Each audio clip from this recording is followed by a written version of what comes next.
Bismillahirrahmanirrahim. In the name of Almighty, the Most Merciful, the Beneficent. Assalamu alaikum, dear students. Hope you are doing well. Today we are going to start lecture number 17 of class 9th, chapter number 3, subject Biology. And this lecture is prepared by Usman Mehboob. Dear students, in our last lecture we studied about biodiversity and importance of biodiversity. So today we will discuss the classification. That what is classification, what are the basis of classification, and what are the aims of classification and principles of classification. So let's start from definition of classification. That what is the definition of classification? Dear students, अगर हम इसकी definition की बात करें कि the arrangement of organisms into groups and subgroups on the basis of their similarities and differences is called classification. के organisms को उनकी सिमिलरिटी की बेस के ऊपर और डिफरेंसेस की बेस के ऊपर डिफरेंट ग्रुप्स और सब ग्रुप्स के अंदर रखना, यह क्या कहलाता है? क्लासिफिकेशन. फॉर एग्जांपल, वो है ऑर्गेनिजम्स जो एक दूसरे के साथ सिमिलर हैं on the basis of their colour, on the basis of there structures, ठीक है, फिर on the basis of there habitats, उनको एक ग्रुप के अंदर रखना. फिर जो दूसरे ऑर्गेनिज्म हैं जो इनसे डिफरेंट हैं उनको दूसरे ग्रुप के अंदर रखना, दूसरे सब ग्रुप के अंदर रखना, यह क्या कहलाता है? क्लासिफिकेशन. ठीक है, आगे हम इसे फर्दर एक्सप्लेन करेंगे कि किस तरह हम किन ऑर्गेनिज्म को किन ग्रुप में रखेंगे और दूसरों को हम किस ग्रुप में रखेंगे. ठीक है डियर स्टूडेंट्स, जिस तरह के हमने लास्ट टॉपिक के अंदर पढ़ा था कि बायोलॉजिस्ट ने जो अभी तक रिसर्चेस आई हैं उनमें उन्होंने अभी तक 2 मिलियन ऑर्गेनिज्म हैं वो अभी तक क्या किए? आइडेंटिफाई कर दिए हैं, जिनमें से 0.5 मिलियन टाइप्स जो हैं वो प्लांट्स के हैं और 1.5 मिलियन क्या हैं? एनिमल्स हैं. ठीक है, कि डिफरेंट एनिमल्स की स्पीशीज उन्होंने आइडेंटिफाई कर दी हैं और डिफरेंट प्लांट्स की स्पीशीज उन्होंने आइडेंटिफाई कर दी हैं. ठीक है, फिर अगर हम बात करेंगे बेसिस ऑफ क्लासिफिकेशन, एक तो हमने बात की क्लासिफिकेशन में हम क्या करते हैं कि द अरेंजमेंट ऑफ ऑर्गेनिजम्स, ठीक है, इनटू ग्रुप्स एंड सब groups on the basis of there similarities and differences. ठीक है, सबसे पहले हम इसकी बेसिस की बात करेंगे कि सबसे पहले जो क्लासिफिकेशन की गई उन्होंने उस वक्त के साइंटिस्ट ने किस तरह इन ऑर्गेनिजम्स को क्लासिफाई किया, फिर उसके बाद फर्दर जो चेंजेस आई जो साइंटिस्ट आए उन्होंने किस तरह किया, फिर एट लास्ट आजकल जो साइंटिस्ट कर रहे हैं क्लासिफिकेशन वो किस तरह की है. सबसे पहले हम बेसिस की बात करें तो हम एरिस्टोटल से स्टार्ट करेंगे. Aristotle classified organisms on the basis of their habitat. ठीक है, एरिस्टोटल एक साइंटिस्ट थे जिन्होंने ऑर्गेनिज्म को जो क्लासिफाई किया है उनको जो तरीका था उन्होंने क्या किया? हैबिटेट की बेस के ऊपर किया. ठीक है, उन्होंने देखा कि जो ऑर्गेनिज्म जिनकी हैबिटेट एक दूसरे के साथ मिलती थी उन्होंने एक ग्रुप में रखा, जो डिफरेंट थे उनको दूसरे ग्रुप में रखा. फॉर एग्जांपल, उन्होंने एग्जांपल के तौर पर बताया कि fish and turtle can not be placed in one group, कि जो फिश है और साथ टर्टल है इनको हम एक ग्रुप के अंदर नहीं रख सकते. ठीक है, इसके कुछ रीजंस है जो उन्होंने डिस्कस किए अपनी बुक्स के अंदर, जो फर्दर रिसर्च के अंदर लिखी है, हम तो इसको एक्सप्लेन नहीं करेंगे. ठीक है, अब classification is also based on a relationship among organisms and such relationship is got through similarities in characteristics. फिर ये बात की गई है कि जो क्लासिफिकेशन एक तो हैबिटेट की बेस्ड पे की गई है, ठीक है, इसे कर सकते हैं. दूसरे हम इसको ऑर्गेनिजम्स के रिलेशनशिप के बेस्ड के ऊपर भी कर सकते हैं कि ठीक है कि ऑर्गेनिजम्स का आपस में एक रिलेशनशिप क्या है. ठीक है, फिर उनके कैरेक्टरिस्टिक्स एक दूसरे के साथ मैच करते हैं नहीं, उनकी सिमिलरिटीज एक दूसरे के साथ हैं या नहीं. ठीक है, इसकी बेस्ड के भी ऊपर हम ऑर्गेनिज्म को क्लासीफाई कर सकते हैं. ठीक है, these similarities suggest that all organisms are related to one another at some point in evolutionary histories. ठीक है, फिर यही क्लासिफिकेशन एक वक्त ऐसा आता है कि इनकी क्लासिफिकेशन जब हम करते हैं इनकी सिमिलरिटीज के ऊपर, इनके हैबिटेट्स के ऊपर, तो इनकी जो कैरेक्टरिस्टिक्स हैं वो एटलीस्ट जाके इनकी जो एवोल्यूशनरी हिस्ट्री है जहाँ से ये इवॉल्व हुए हैं, जहाँ से इनकी जो ओरिजिनेशन हुई है, जो इनके एंसेस्टर्स है उनसे जाके इनके जो कैरेक्टरिस्टिक्स हैं आपस में मैच करते हैं, तो उसकी बेस पे भी इनको क्लासीफाई किया जा सकता है. ठीक है, फिर उसके बाद जो दूसरे साइंटिस्ट आए लेटर बायोलॉजिस्ट, फिर उन्होंने क्या किया कि इनको क्लासीफाई किया on the basis of their physical characteristics. फिर जो उसके बाद पहले तो जिस तरह एरिस्टोटल ने ऑर्गेनिज्म को क्लासीफाई किया उनके हैबिटेट की बेस के ऊपर, फिर उसके बाद साइंटिस्ट आए उन्होंने उनकी सिमिलरिटी के बेस के ऊपर किया, फिर उनके एवोल्यूशनरी हिस्ट्री के बेस के ऊपर किया. फिर बाद में कुछ साइंटिस्ट आए लेटर बायोलॉजिस्ट, उन्होंने क्या किया कि इनको जो ऑर्गेनिजम्स है इनको इनकी फिजिकल बेसिस के ऊपर भी आइडेंटिफाई किया, ठीक है, क्लासिफाइड किया। फॉर एग्जांपल अगर हम बात करें सबसे पहले कि some of the characters which are used to classify organism are as follows, कौन कौन से। अगर हम बात करें प्रोकैरियोटिक और यूकैरियोटिक ऑर्गेनिजम्स की, कि प्रोकैरियोटिक और यूकैरियोटिक ऑर्गेनिजम्स को इन्होंने किस तरह क्लासिफाई किया, किस बेसिस के ऊपर इनको प्रोकैरियोट ग्रुप के अंदर रखा, किन बेसिस के ऊपर इनको यूकैरियोटिक ग्रुप्स के अंदर रखा, ठीक है ना, कि कौन कौन से ऑर्गेनिज्म प्रोकैरियोट थे, कौन से यूकैरियोट थे। फॉर एग्जाम्पल आगे आप इस पिक्चर में देख सकते हैं कि यहाँ देखें कि प्रोकैरियोटिक ऑर्गेनिज्म हैं उनके अंदर और यूकैरियोटिक ऑर्गेनिजम्स के अंदर उनके अंदर क्या है, कुछ डिफरेंसेस हैं। अब अगर ये देखें कि प्रोकैरियोटिक जो ऑर्गेनिजम्स है इनके अंदर जो न्यूक्लियस है वो ट्रू नहीं है, ठीक है। देखें इनके अंदर न्यूक्लियस की कोई खास स्पेसिफिक जगह नहीं है, न्यूक्लियस को एक स्पेसिफिक जगह पे नहीं रखा हुआ। वहाँ पे इन्होंने ये लिखा हुआ है कि न्यूक्लियस की जगह न्यूक्लियाइड लिखा हुआ है, जस्ट न्यूक्लियस के क्रोमोसोम है ये ओपन पड़े हुए हैं इसके अंदर, ठीक है, ये आप देख सकते हैं। सिमिलरली अगर हम प्रो यूक्रियाट की बात करें कि यूक्रियाट के अंदर जो न्यूक्लियस है वो वेल डेवलप्ड है, उसकी न्यूक्लियर मेम्ब्रेन भी है, उसके अंदर न्यूक्लियस बकायदा पड़ा हुआ है, फिर न्यूक्लियोलस है, ठीक है, एक इसकी प्रॉपर स्ट्रक्चर है, और इसके अंदर ये प्रॉपर स्ट्रक्चर नहीं है, ठीक है। फिर हम बात करें इसकी प्रोकैरियोटिक और यूकैरियोटिक की, तो यूकैरियोटिक के अंदर जो ऑर्गेनेलिस हैं, ये देखिए आप, ये यहाँ पे जो कुछ ऑर्गेनेलिस हैं ऐसी हैं जो इसमें ज़्यादा हैं, और इनमें जो प्रोकैरियोटिक ऑर्गेनिज्म इनमें कम है। तो इनके अंदर ये क्या है, ये डिफरेंट कुछ डिफरेंसेस हैं जिसकी बेस पे इनको, और जो ये ऑर्गेनिज्म को इसमें रखा गया, फिर प्रोकैरियोटिक ऑर्गेनिज्म को प्रोकैरियोट ग्रुप में रखा गया, ठीक है। फिर अगर हम बात करें यूकैरियोटिक यूनिसेलुलर और मल्टीसेलुलर ऑर्गेनिजम्स, कि वो ऑर्गेनिजम्स जो यूनिसेलुलर थे उनको यूनिसेलुलर ग्रुप के अंदर रखा, जो मल्टीसेलुलर थे उनको मल्टीसेलुलर ग्रुप के अंदर रखा। फिर किस बेस्ड के ऊपर उनको किस तरह उनको आइडेंटिफाई किया, किस तरह चेक किया कि ये यूनिसेलुलर हैं, ये मल्टीसेलुलर हैं, फिर उनको उन्होंने आइडेंटिफाई किया। फॉर एग्जाम्पल आप इस पिक्चर के अंदर देख सकते हैं कि किस तरह जो ऑर्गेनिजम्स है ये यूनिसेलुलर हैं, ये मल्टीसेलुलर। अगर हम यूनिसेलुलर ऑर्गेनिजम्स की बात करें कि वो ऑर्गेनिजम्स जो सिर्फ एक सेल से मिल के बनते हैं उनको हम क्या कहते हैं, यूनिसेलुलर। देखें ये जो सिंगल सेल्स है, फॉर एग्जांपल अमीबा है, बैक्टीरिया और पैरामीशियम, ये क्या है, ये सिर्फ एक सेल से मिल के बनते हैं। Uni mean one cellular mean cell, दो organism which are made from only one cell are called unicellular organism. फिर सिमिलरली अगर मल्टीसेलुलर की बात करें, मल्टीसेलुलर ऑर्गेनिज्म में आप देख सकते हैं कि जो organism consist of many cells, कि ये एक सेल से ज़्यादा मिलकर बने। फॉर एग्जांपल ये देखिए एनिमल्स के अंदर जो केट हैं, हम ह्यूमन बीइंग भी हैं, डॉग्स हैं, मंकी है, या दूसरे जितने भी ऑर्गेनिज्म हैं जो हमें नज़र आते हैं नेकेड आई के साथ, जो बड़े हैं, ठीक है, जो मोस्ट मैनी सेलुलर से मिलकर बनी है, जिस तरह हम खुद हैं, तो ये क्या है, मल्टीसेलुलर ग्रुप के अंदर इनको रखा गया। सिमिलरली प्लांट्स हैं, देखें प्लांट्स भी ज़्यादा बड़े होते हैं, हमें नज़र भी आते हैं, क्योंकि ये मैनी सेल से मिलकर बने हुए हैं, तो इनको मल्टीसेलुलर ग्रुप के अंदर रखा गया। फिर अगर हम बात करें ऑटोट्रॉफ एंड हेटरोट्रॉफ्स की, कि ऑर्गेनिजम्स को उनकी इन हैबिट्स के ऊपर भी रखा गया कि कौन से ऑर्गेनिज्म ऐसे हैं जो अपनी खुराक खुद बनाते हैं और कौन से ऑर्गेनिज्म ऐसे हैं जो अपनी खुराक खुद नहीं बनाते। फिर जो ऑटोट्रॉफ थे उनको ऑटोट्रॉफिक ग्रुप में रखा गया, जो हेटरोट्रॉफ थे उनको हेटरोट्रॉफिक ग्रुप में अंदर रखा गया। देखें ऑटोट्रॉफिक ग्रुप्स, ऑटोट्रॉफ्स वो होते हैं, ऑटो, देखते ये बताया गया कि auto mean self and ट्रॉफ mean feeds, कि वो ऑर्गेनिजम्स जो अपनी खुराक खुद तैयार करते हैं। फॉर एग्जांपल प्लांट की बात करें कि प्लांट क्या करते हैं, सनलाइट लेते हैं, ठीक है जी, फिर वाटर और कार्बन डाइऑक्साइड को लेके अपने लिए फोटोसिंथेसिस का प्रोसेस करते हैं और अपने लिए ग्लूकोज मतलब खुराक खुद बनाते हैं, ठीक है। जिस तरह के ये दूसरे ऑर्गेनिज्म कुछ इस तरह के हैं, वो भी अपनी खुराक खुद बनाते हैं, और ये प्लांट्स की भी। Similarly as compared to autotroph, अगर हम हेटरोट्रॉफ की बात करेंगे, जैसे कि हम खुद हो गए, कुछ एनिमल्स हैं, जैसे ये टाइगर है, ह्यूमन बीइंग है, कुछ फंजाई ऐसे हैं, कुछ बीटल्स वगैरह हैं, कि ये अपनी खुराक खुद नहीं बना सकते। फॉर एग्जांपल हम जो खुराक खाते हैं, हम ह्यूमन बीइंग, हम कहाँ से खाते हैं, हम प्लांट्स को लेते हैं, हम एनिमल्स को लेते हैं। देखिए हम प्लांट्स को खाते हैं तो हम अपने ऑटोट्रॉफ तो ना हुआ, हम तो पका के खाते हैं, हम अपनी खुराक खुद नहीं बना सकते।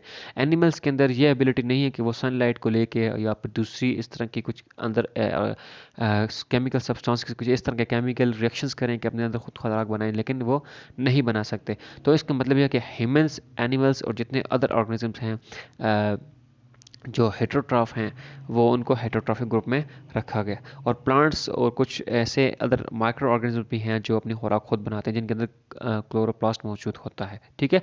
फिर इसकी बेसिस के ऊपर इनको ऑटोट्रॉफ और हेटरोट्रॉफ ग्रुप के अंदर रखा गया, ठीक है। अब अगर हम नेक्स्ट बात करें मॉडर्न सिस्टम ऑफ क्लासिफिकेशन की, कि मॉडर्न सिस्टम ऑफ क्लासिफिकेशन क्या है। पहले जिस तरह एरिस्टोटल ने ऑर्गेनिजम्स को उनकी हैबिटेट्स के ऊपर डिफ्रेंशिएट किया, डिफरेंट ग्रुप्स में रखा। फिर उसके बाद जो दूसरे साइंटिस्ट आए उन्होंने उनकी सिमिलरिटीज़ के ऊपर किया। फिर बाद में और साइंटिस्ट आए उन्होंने उनको फिजिकल बेसिस के ऊपर किया, ठीक है, कैरेक्टरिस्टिक्स के ऊपर किया, जिस तरह यूनिसेलुलर, मल्टीसेलुलर और थे, यूकैरियोटिक, प्रोकैरियोटिक, ऑटोट्रॉफ, हेटेरोट्रॉफ थे। लेकिन जो जिस तरह ये हमारी वर्ल्ड, ये ग्लोब तरक्की करता गया, कंट्रीज़ के अंदर डिफरेंट टेक्नोलॉजीज आती गई, तो इनके अंदर जो फर्दर जो न्यू टेक्नोलॉजीज थी, जिन्होंने क्या किया कि अब ऑर्गेनिजम्स को उनकी जेनेटिक्स के बेस के ऊपर क्या किया जाता है, उसको आइडेंटिफाई किया जाता है। For example, modern system of classification is based not only in morphology of organisms but the similarities and differences in the DNA. आजकल जो ऑर्गेनिजम्स हैं उनको उसकी डीएनए की बेसिस के ऊपर आइडेंटिफाई किया जाता है, क्योंकि डीएनए जो है कि ह्यूमन का, एनिमल का, प्लांट का, माइक्रो ऑर्गेनिजम्स का, ये उसका मेन की पॉइंट होता है, जो हमें ये भी बता सकता है, डीएनए की बेसिस पे हम ये बता सकते हैं कि इसकी ओरिजिनेशन कहाँ से हुई है, इस ऑर्गेनिजम्स की, इस ऑर्गेनिज्म की स्ट्रक्चर किस तरह है, ये कौन कौन से फंक्शन कर सकता है, इसको कौन से डिजीज लगेंगे, ये कौन सी डिजीज से खुद को रजिस्ट कर सकता है। तो आज करके मॉडर्न सिस्टम ऑफ क्लासिफिकेशन के अंदर ऑर्गेनिजम्स को उनके जेनेटिक्स यानी डीएनए की बेस के ऊपर भी क्लासीफाई किया जाता है, ठीक है ना। उस बेस पे ये बताया जाता है कि इसके स्ट्रक्चर और फंक्शन किस तरह है। फॉर एग्जांपल आप स्ट्रक्चर देख सकते हैं किसके डीएनए की, कि डीएनए की जिस तरह एडेनिन है, थायामीन है, गुआनिन, साइटोसिन, इसकी जो न्यूक्लियोटाइड्स हैं और न्यूक्लियोसाइड्स हैं और जो इसकी प्रोटीन स्ट्रक्चर्स हैं इस डीएनए की, इसकी बेस पे हम ये बता सकते हैं कि इस ऑर्गेनिज्म की ओरिजिनेशन कहाँ से हुई, इसके फंक्शन स्ट्रक्चर क्या हैं, इसकी डिफरेंट प्रॉपर्टीज़ क्या हैं, ठीक है। आजकल के नए सिस्टम में ऑर्गेनिजम्स को डीएनए के बेस के ऊपर क्लासीफाई भी किया जा सकता है और किया जाता है, ठीक है।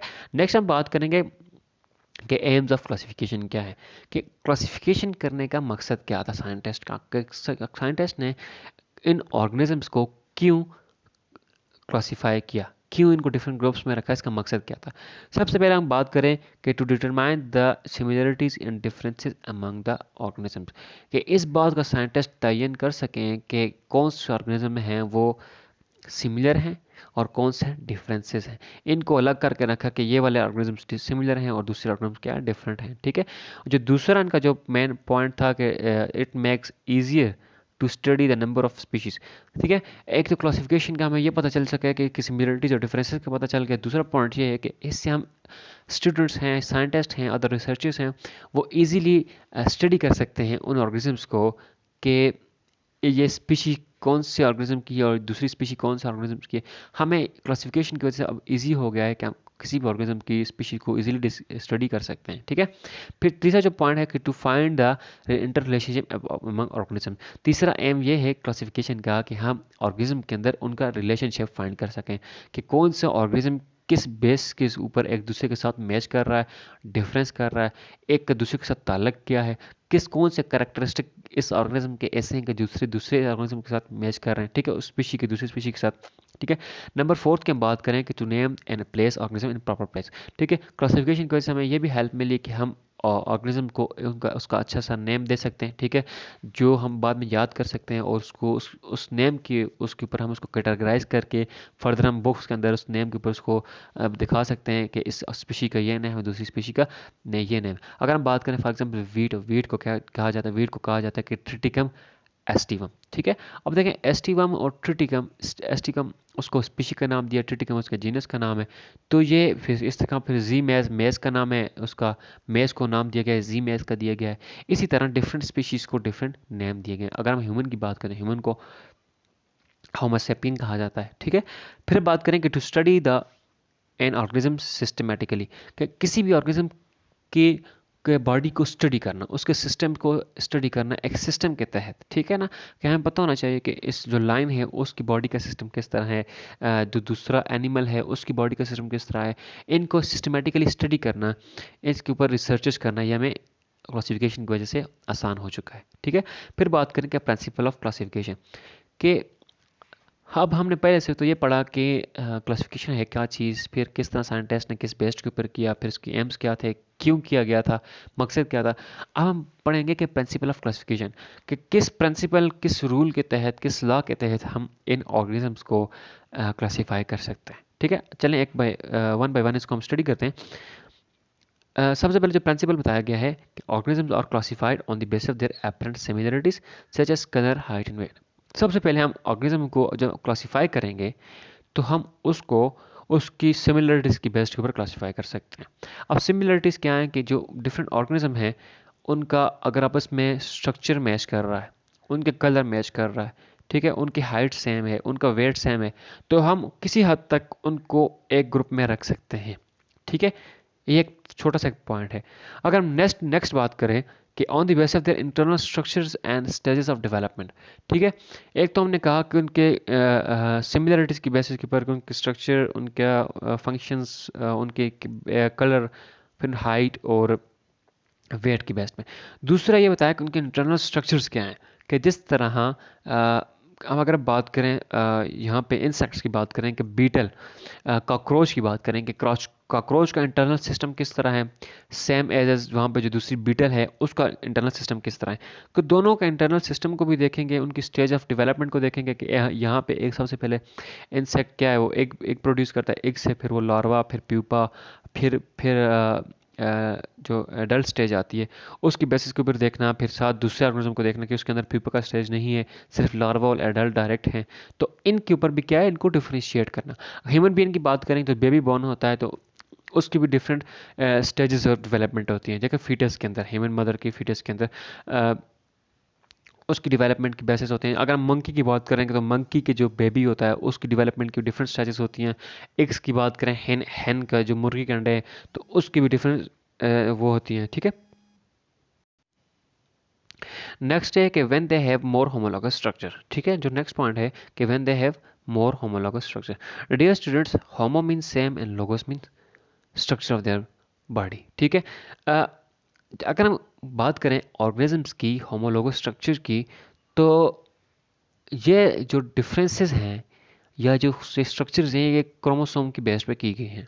ठीक है, मैं आपको सिंपल सी एग्जांपल दूंगा कि एक ऑर्गेनिज्म है, उसके जो डीएनए या उसके क्रोमोसोमल स्ट्रक्चर्स हैं वो डिफरेंट है दूसरे ऑर्गेनिज्म से। जिस तरह मंकी के जो होमोलोगस स्ट्रक्चर है उसके क्रोमोसोम का जो स्ट्रक्चर है, ठीक है, वो लाइन से डिफरेंट है। ठीक है ना, फिर इनके जो डीएनए बेसिस के ऊपर, इनके क्रोमोसोमों की बेसिस के ऊपर इनको भी क्या किया जाता है, इनको क्लासिफाई किया जाता है। ठीक है, नेक्स्ट पॉइंट है कि evolutionary history is also considered during classification. ठीक है, एक तो मैंने होमोलोगस स्ट्रक्चर का बताया कि आपको उनके डीएनए बेसिस के ऊपर भी क्या किया जाता है, क्लासिफाई किया जाता है। ठीक है, एवोल्यूशनरी हिस्ट्री का यह मतलब है कि इनके जो एंसेस्टर्स थे ऑर्गेनिजम्स के, ठीक है, जो इनकी ओरिजिनेशन यहाँ से हुई, मतलब ये एक ऑर्गेनिज्म ओरिजिनेशन उसकी अफ्रीका से हुई, दूसरे ऑर्गेनिज्म की ओरिजिनेशन अमेरिका से हुई। ठीक है, अब इनके जो सिस्टर्स थे फर्स्ट डे से वो आपस में मैच करते थे। ठीक है, वो आपस में एक थे। ठीक है, इनके जो मतलब जो मेन जो पॉइंट था एक था। फॉर एग्जांपल, एक ऑर्गेनिज्म ओरिजिनेट हुआ अफ्रीका से, वो कुछ टाइम के बाद, कुछ सालों के बाद, कुछ उसकी स्पीशीज चली गई इंडिया के अंदर, कुछ स्पीशीज उसकी आ गई पाकिस्तान के अंदर। ठीक है, अब इनके जो फादर हैं, जो फादर मदर हैं, जो मैन है ओरिजिनेशन से, वो तो अफ्रीका से ही है। ठीक है, लेकिन अभी कुछ टाइम बाद ये डिफ्रेंशिएट होकर कुछ पाकिस्तान, कुछ इंडिया में चले गए। तो मतलब ये कि इनकी एवोल्यूशनरी हिस्ट्री तो क्या है, वो सेम है। तो ऑर्गेनिज्म को उनको इनकी एवोल्यूशनरी हिस्ट्री के ऊपर भी क्या किया जाता है, डिफ्रेंशिएट किया जाता है और उसको क्लासीफाई करके डिफरेंट ग्रुप्स के अंदर रखा जाता है। ठीक है, फिर genetics and biochemistry of different organisms are also considered as a principle for classification. जिस तरह मैंने बताया था कि उनके डीएनए की जेनेटिक्स में हम बात करेंगे, उसके जो जीन्स की बेस पे, उनको जेनेटिक्स डीएनए की बेस के क्रोमोसोम की बेस पे भी क्या किया जाता है, उनको डिफरेंट और ग्रुप्स को में अंदर रखा जाता है। ठीक है, ये भी एक प्रिंसिपल है। दूसरा बायोकेमिस्ट्री, कि उनके अंदर जो केमिस्ट्रिकल मतलब उनके केमिकल जो रिएक्शन है, उनके अंदर जो प्रोटीन का लेवल है, जो फैट्स हैं, जो अदर सब्सटेंसेस हैं, उसकी बेस पे भी देखा जाता है कि कौन से सब्सटेंसेस इनके आपस में मैच कर रहे हैं, कौन से केमिकल्स हैं जो आपस में मैच नहीं कर रहे हैं। प्रोटीन की जो स्ट्रक्चर है वो सेम है, फैट्स और लिपिड्स के जो स्ट्रक्चर हैं, उनके जो प्रॉपर्टीज़ हैं वो सेम है कि नहीं, इसकी बेस के ऊपर भी क्या उनको क्या किया जाता है, क्लासीफाई किया जाता है। ये कुछ प्रिंसिपल्स ऑफ क्लासिफिकेशन थे जो हमने स्टडी किए। आई होप आपको समझ आ गई होगी। ये आप नेक्स्ट इस पिक्चर में देख सकते हैं कि ऑर्गेनिज्म ये जो है आपस में, अगर हम बात करें ये गिजी बियर की, तो ये देखें इनकी स्ट्रक्चर आपस में कलर सेम है तो उनको एक स्पीशीज़ में रखा गया। फिर जो इनका किंगडम, ये देखें ये सेम था। फिर इनकी क्लॉसेस ये देखें इसी तरह ये, डिफरेंट बेसिस के ऊपर इनको क्लासीफाई करके कुछ इनको एक ऑर्डर दिया गया है और उसकी बेस पे इनको आइडेंटिफाई करके डिफरेंट क्लासेस और ग्रुप्स के अंदर रखा गया है। ठीक है, आई होप आपको आज का टॉपिक समझ आ गया होगा। अगर आपको इस टॉपिक के अंदर से कोई भी मसला है तो अपने कॉलेज के साथ कंसर्न करें, अपने टीचर से पूछें, नहीं तो आप कमेंट बॉक्स में मुझसे पूछ सकते हैं। अपना ख्याल रखिएगा। अल्लाह हाफिज़।